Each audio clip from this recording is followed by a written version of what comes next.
Hello friends, स्वागत है आपका अपने यूट्यूब चैनल देव हेल्थ में। आज हम बात करने वाले हैं यूपीएमएस नर्सिंग ऑफिसर सिलेबस के बारे में और यूपीएमएस एग्जाम पैटर्न क्या रहेगा और यूपीएमएस नर्सिंग ऑफिसर में नेगेटिव मार्किंग है कि नहीं।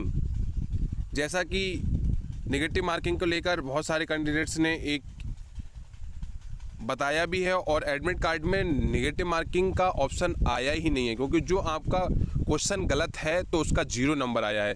लेकिन गाइडलाइन में आपका 1/3 का नेगेटिव मार्किंग था, उसके बारे में हम जानकारी देंगे। इसी बीच आप हमारे यूट्यूब चैनल पर नए हैं तो सबसे पहले लाइक एंड सब्सक्राइब और बेल आइकन जरूर दबाएं, जिससे हमारे आने वाले सारे नोटिफिकेशन आपको जल्द से जल्द प्राप्त हो सके। चलते हैं कि जो एडमिट कार्ड पर इंस्ट्रक्शन है पहले उसकी तरफ वो पढ़ लेते हैं, उसमें क्या क्या इंस्ट्रक्शन है उसके लिए जानकारी ले लेते हैं। यूपीएमएस का जो एग्ज़ाम है 2/7/2023 में है। अब हम इंस्ट्रक्शन की तरफ चलते हैं। कृपया इस प्रवेश पत्र में अपना रंगीन पासपोर्ट फोटोग्राफ जो आवेदन में अपलोड किया मजबूती से चिपकाएं। एडमिट कार्ड में मूल रूप से फ़ोटो आईडी के बिना परीक्षा में बैठने की अनुमति नहीं दी जाएगी। नोट: आपको बताई गई तारीख पर, समय और स्थान पर अपने खर्च व कंप्यूटर आधारित टेस्ट सीबीटी के लिए उपस्थित होना होगा। इसमें अब हम बात करें, क्योंकि एक फ़ोटो पहचान प्रमाण पत्र जैसे PAN card, passport size, driving licence, voter ID photo के साथ बैंक पासबुक, राजपत्रित अधिकारी द्वारा जारी फ़ोटो पहचान पत्र, किसी मान्यता प्राप्त कॉलेज विश्वविद्यालय द्वारा जारी पहचान पत्र, आधार कार्ड, सरकार द्वारा मान्यता प्राप्त फ़ोटो पहचान मूल रूप से लाएं या बिना फ़ोटो आईडी प्रूफ के अभ्यर्थी की परीक्षा में बैठने की अनुमति नहीं दी जाएगी। यदि अभ्यर्थी की पहचान संदेहास्पद है तो अभ्यर्थी को ऑनलाइन परीक्षा में बैठने की अनुमति नहीं दी जाएगी। फ़ोटो पहचान पत्र में वही नाम होना चाहिए जो प्रवेश पत्र में दिखाई देता है। विवाहित अभ्यर्थियों के मामले में जिन्होंने अपना नाम बदल लिया है उन्हें तभी अनुमति दी जाएगी वह मूल राजपत्र, अधिसूचना, उनके मूल विवाह प्रमाण पत्र या मूल रूप से शपथ पर प्रस्तुत करते हैं। पहचान में किसी भी विसंगति के मामले में, जैसे नाम, फोटो, हस्ताक्षर के भिन्नता होने पर अभ्यर्थी को परीक्षा में बैठने की अनुमति नहीं दी जाएगी। ई आधार कार्ड वैलिड आईडी प्रूफ के रूप में स्वीकार किया जाएगा। अपने साथ स्टेशनरी जैसे पेंसिल, बॉल पेन आदि अवसलाएं टेस्ट सेंटर पर रफ शीट उपलब्ध कराई जाएगी। आपको सलाह दी जाती है कि प्रवेश सत्र में उल्लिखित समय पर परीक्षा स्थल पर रिपोर्ट करें। गेट बंद होने के समय के बाद अभ्यर्थी को परीक्षा स्थल पर प्रवेश होने की अनुमति नहीं दी जाएगी। सीबीटी ऑनलाइन परीक्षा की जाएगी। मूल्यांकन संबंधित निर्देशों के लिए पढ़ने के परीक्षा प्रारंभ होने से 20 मिनट पहले लॉगिन करने के लिए यूजर नेम जो रोल नंबर है और पासवर्ड जो डेट ऑफ बर्थ है प्रारूप में दर्ज करना होगा। कृपया सुनिश्चित करें कि आपका नाम और अन्य विवरण जो कि स्क्रीन पर दिखाई देंगे सही। पेपर 3 घंटे का रहेगा। अब इसमें हम बात कर लें नेगेटिव मार्किंग वाली। प्रत्येक सही उत्तर के लिए 3 अंक दिए जाएंगे और गलत उत्तर के लिए नकारात्मक अंकन नहीं किया जाएगा और अंतरित प्रश्नों पर 0 अंक दिया जाएगा। मतलब ये है कि एक क्वेश्चन आपका 3 नंबर का है, टोटल 200 क्वेश्चंस आएंगे, उसमें नो नेगेटिव मार्किंग है और जो क्वेश्चन रहेगा वो 0 गलत हो गया आपका क्वेश्चन तो वो आपका 0 ही दिखेगा। पंजीकरण प्रक्रिया के दौरान फोटोग्राफ और बायोमेट्रिक कैप्चर किया जाएगा। इस परीक्षा क्षेत्र में पुस्तकों, नोटबुक, कैलकुलेटर ये सारी चीज़ें लाना वैध है। परीक्षा केंद्र स्थान पर समय में परिवर्तन के किसी भी अनुरोध पर विचार नहीं किया जाएगा। प्रत्येक अभ्यर्थी को एक विशिष्ट कंप्यूटर नोट संख्या आवंटित की जाएगी। कृपया परीक्षा हॉल से बाहर ना निकलें जब तक पर्यवेक्षक द्वारा निर्देश न दिया जाए। परीक्षा समाप्त होने तक किसी भी अभ्यर्थी को परीक्षा हॉल छोड़ने की अनुमति नहीं दी जाएगी। परीक्षा हॉल के अंदर केवल प्रवेश पत्र, फोटो पहचान पत्र, पेंसिल, रफ काम के लिए बॉल पेन की अनुमति है और किसी भी अन्य चीज़ की अनुमति नहीं होगी।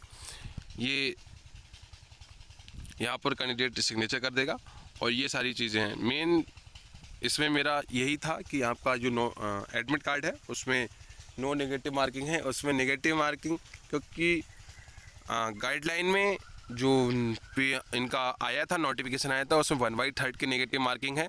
लेकिन मैं आपको बताना चाहता हूं कि सभी वही करेक्ट आंसर करें कि जो आपको आते हों, क्योंकि अभी एडमिट कार्ड में आपका ये है, लेकिन वो नोटिफिकेशन के अकॉर्डिंग मैं आप एक बार नोटिफिकेशन भी दिखा दे रहा हूँ।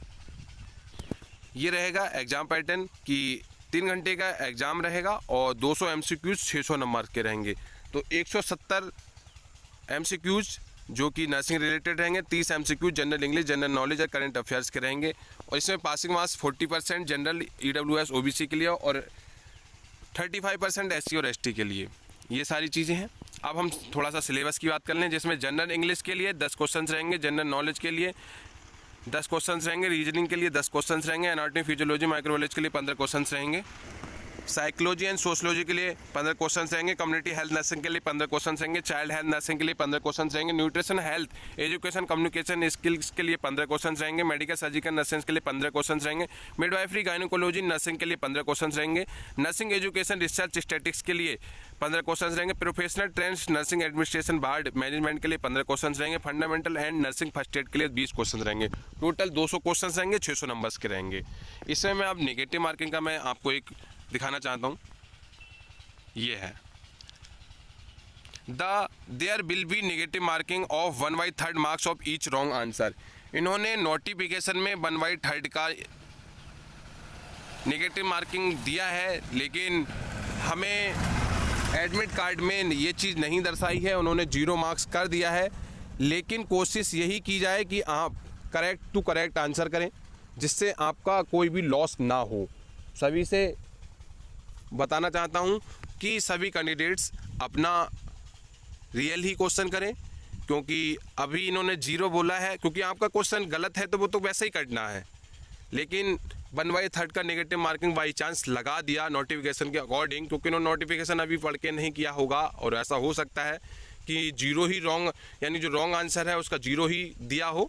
लेकिन बिल्कुल परेशान ना हो, सभी लोग अपना अच्छे से अच्छे क्वेश्चन करके आएँ। सभी कैंडिडेट्स किस प्रकार का पेपर आता है, मैं उस पेपर की तरफ लेकर चल रहा हूँ। जो पिछले क्वेश्चंस पेपर हैं मैं उसको थोड़ा सा दर्शाना चाहता हूँ। 18/3/2023 यानी 18 मार्च का जो पेपर है मैं उसकी तरफ चलता हूँ। ये इस टाइप का पेपर्स आता है, जिसमें while the providing the care nursing provides the patient decisions with the following ethical principles. इसमें ये राइट आंसर्स है। ये सारी चीज़ें इस प्रकार से आपको क्वेश्चन पेपर मिल जाएगा। जिसको भी ये क्वेश्चन पेपर आपसे मिलना चाहता है, जिसको चाहिए, तो मैं डिस्क्रिप्शन बॉक्स में अपना व्हाट्सअप लिंक डाल दूंगा, तो मैं आपको मेरे व्हाट्सअप से मिल जाएगा। ये सारा पेपर है, कोई भी इसको चेक कर सकता है, पढ़ सकता है। पुराने पेपर्स सारे रहे हैं मेरे पास, मैं सारे अपने व्हाट्सएप ग्रुप में डाल दूंगा, वहाँ से आप प्राप्त कर सकते हैं। इसमें ये नर्सिंग का चल रहा है। इस प्रकार से 200 MCQs रहेंगे, 600 नंबर्स के। इसमें आपको पासिंग मार्क्स मैंने आपको बता ही दिया है, सिलेबस के बारे में आपको बता ही दिया, सभी चीज़ के बारे में आपको बता चुका हूँ। ये आपका पेपर पैटर्न भी बता दिया मैंने कि इस प्रकार से पेपर आएगा, और इसमें 200 क्वेश्चन रहेंगे। इसमें 170 MCQs नर्सिंग के रहेंगे, 30 MCQ general knowledge, general English, और ये सारी चीज़ें रहेंगी। ये आपका UPMS की सारी जानकारी है। इसी बीच आप हमारे YouTube चैनल पर नए हैं तो सबसे पहले लाइक एंड सब्सक्राइब और बेल आइकन जरूर दबाएं, जिससे हमारे आने वाले सारी नोटिफिकेशन आपको जल्द से जल्द प्राप्त हो सके।